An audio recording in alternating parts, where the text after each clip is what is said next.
Градоначалникот на општина Бутел Дарко Костовски го одбележа меѓународниот ден на мајчиниот јазик заедно со учениците од општинското основно училиште Ацо Шопов во Бутел.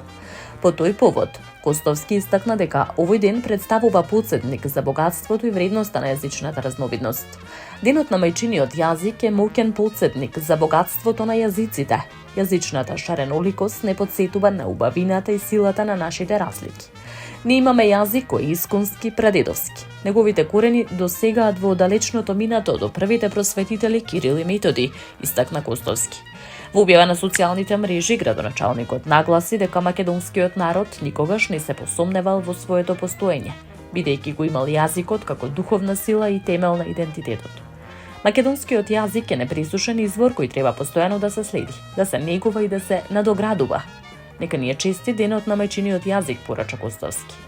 Меѓународниот ден на мајчиниот јазик се одбележува секоја година на 21 февруари со цел промовирање на јазичната и културната разновидност и зачувување на јазиците во светот.